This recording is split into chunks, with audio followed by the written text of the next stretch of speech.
Good morning students. आज पढ़ेंगे हम दुष्यंत कुमार द्वारा रचित गजल। गजल भारतीय नेताओं पर एक करारा व्यंग करते हुए उन्होंने शेर शायरी प्रस्तुत की है। इस शेर शायरी के विषय में पढ़ना है। दुष्यंत कुमार जी क्या कहते हैं ये आपको देखना है। उन्होंने देश के भविष्य के लिए, लोगों के भविष्य के लिए किन किन शब्दों का प्रयोग किया है जिससे राजनेताओं का जो स्वाभिमान है वो कैसे नीचे गिरे, इसके लिए उन्होंने गजल शैली का प्रयोग किया है। तो यहाँ गजल हैं। कवि कहना चाहता है, कहाँ तो तय था चिराग हरे घर के लिए। चिराग माने दीपक। कहाँ चिराग मयसर नहीं उपलब्ध। मयसर माने उपलब्ध नहीं शहर के लिए। दुष्यंत कुमार जी जब हमारे देश में 51-52 में सर्वप्रथम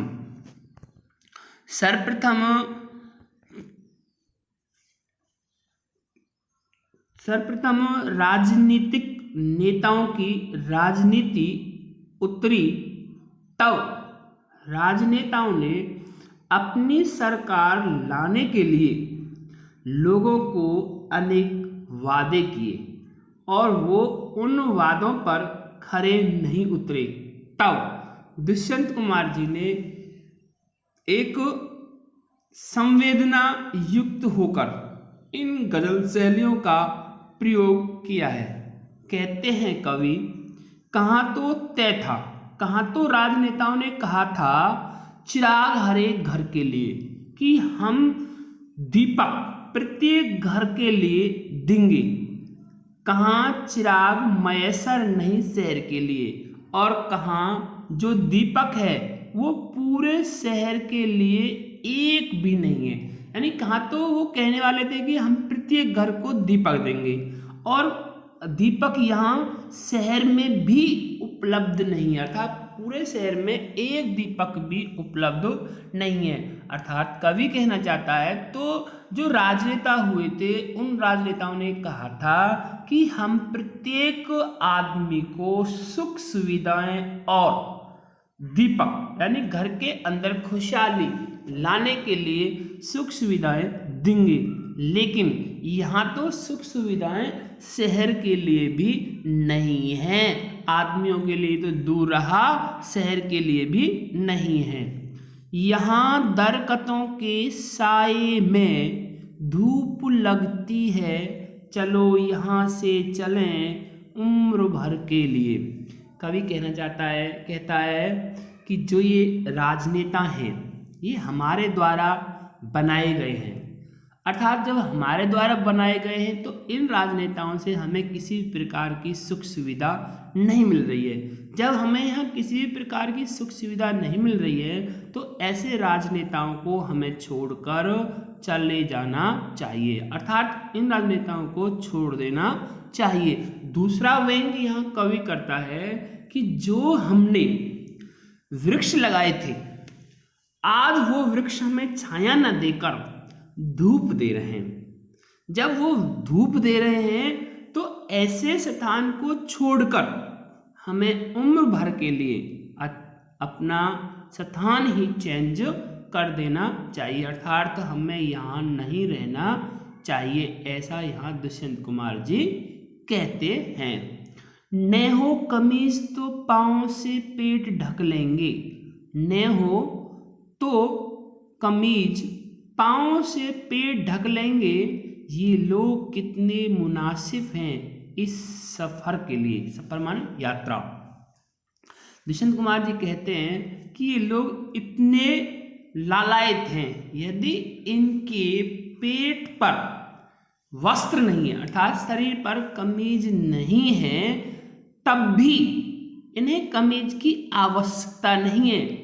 ये अपने पेट की इज्जत को अपने पाँव से ही बचा लेंगे। अर्थात जब हम बैठते हैं तो जो ये घोंटू हैं हमारे, टकना घोंटू है जो, ये घोंटू हमारे क्या करते हैं, हमारे पेट की तरफ आते हैं, अर्थात जो पेट है उसको छिपा देते हैं। तो यहाँ जो कवि है प्रस्तुत करना चाहता है कि यदि हमारे पास किसी प्रकार का कोई भी वस्त्र या कमीज नहीं होगी तो हमें ज़रूरत नहीं है, हम अपने पेट को अपने पाँव से ढक लेंगे।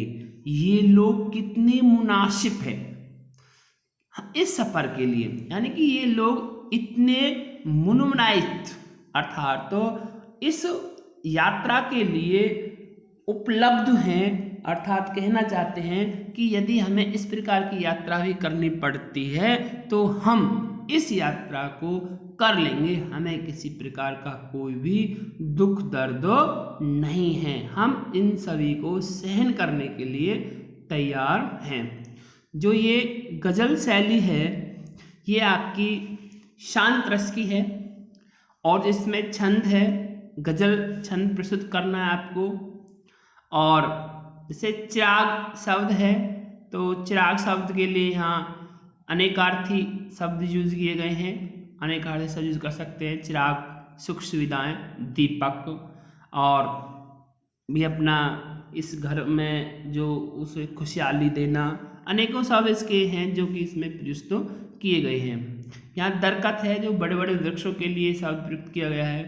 और ऐसे ही यहाँ जो सफ़र है वो यात्रा के लिए है और जो मुनासिब है वे उपलब्ध एहतियात के लिए है, कि इस प्रकार शब्दों का यहाँ पर प्रयोग किया गया है। और यहाँ पर जो शैली है वो भावात्मक शैली है, भावात्मक शैली का प्रयोग किया कवि ने।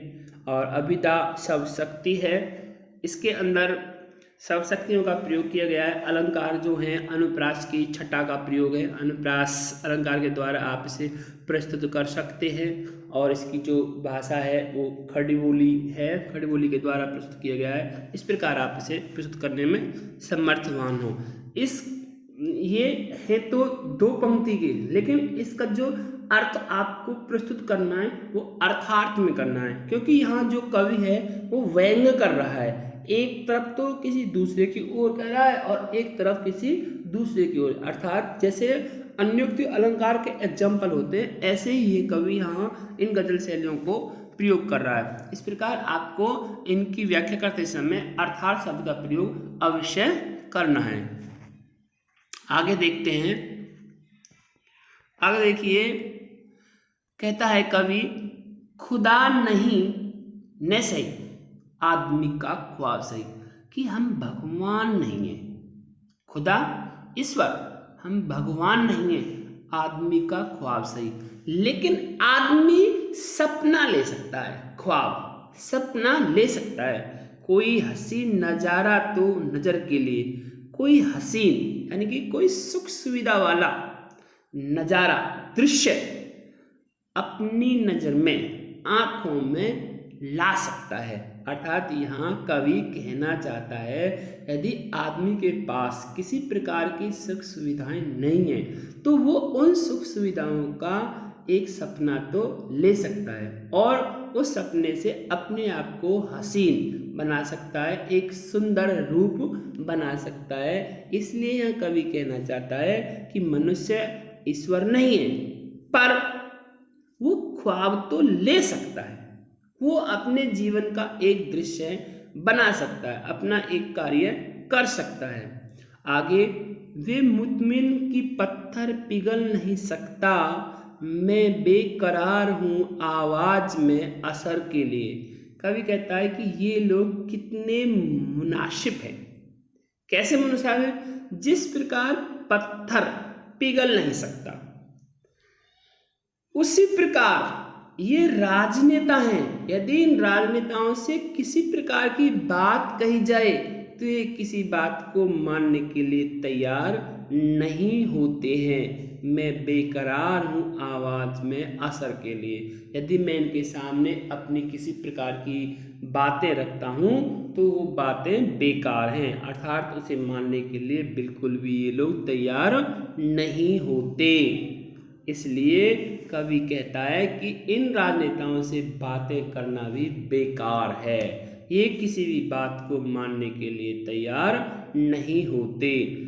तेरा निजाम है सिलदे जुबान शायर की, ये एहतियात जरूरी है इस बहर के लिए। तेरा निजाम, तेरा शासन, सिलदे जुबान शायर की, यदि तेरे सामने यानी कि जिसका शासन है उस शासन वाले के सामने यदि कोई शायर अपनी जवान, अपनी आवाज़ उठाए तो ये एहतियात जरूरी, यह सावधानी, एहतियात सावधानी जरूरी है इस बहर के लिए। बहर काव्य छंद, जिस प्रकार एक काव्य रचना करते समय छंद, अलंकार, शैली, गुण, शब्द शक्ति ईटीसी का ध्यान दिया जाता है, उसी प्रकार किसी राजनेता के सामने बोलते समय उसके समक्ष हमें अपने शब्दों को ठीक प्रकार से यूज करना चाहिए, अर्थात उसके सामने ऐसे शब्द हों जिनसे वो हमें किसी प्रकार से अभद्र ना लगे। यदि हम उसके सामने गलत बोलेंगे तो वो हमारे इन शब्दों को नहीं सुनेगा, अर्थात वो हमको वहाँ से भगा भी सकता है, क्योंकि उसका शासन है और जिसका शासन होता है उसके सामने बोलना बहुत ही हानिकारक होता है। आगे देखना बच्चों, आगे एक और है, आगे देखें।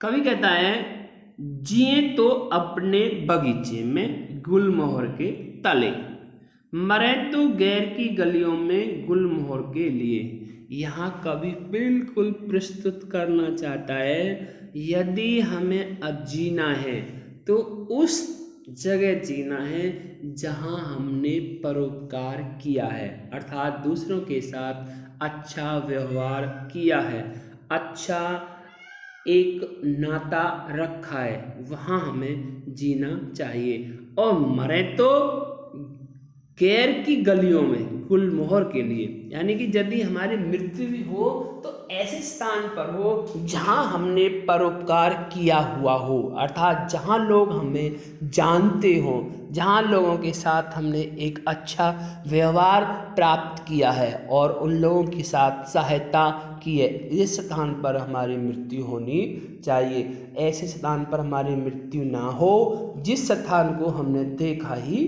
नहीं हो, अर्थात जिस स्थान पर हम गए ही नहीं है। इस प्रकार यहाँ दुष्यंत कुमार जी भारतीय नेताओं पर एक करारा व्यंग करते हुए अपनी शेर शायरी, गजल शैली के द्वारा उन पर एक व्यंग कसा है। उस व्यंग के जरिए आपको बताया है कि हमें भारतीय नेताओं के साथ किस प्रकार का व्यवहार करना चाहिए, अर्थात ये भारतीय जो राजनेता हैं वो किस प्रकार के हैं, ऐसे राजनेताओं का साथ देना चाहिए या नहीं देना चाहिए, या ये अपने वादों को पूरा करते हैं या नहीं करते। इन सभी विषयों के ऊपर दुष्यंत कुमार जी ने शेर शायरी प्रस्तुत की है। बच्चों ये आपको पूर्ण रूप से लिख लेनी है और याद कर लेनी है।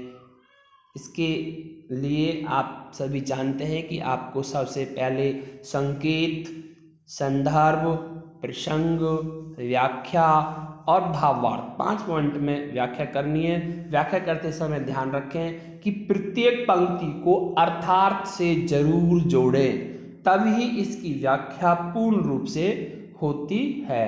थैंक्स।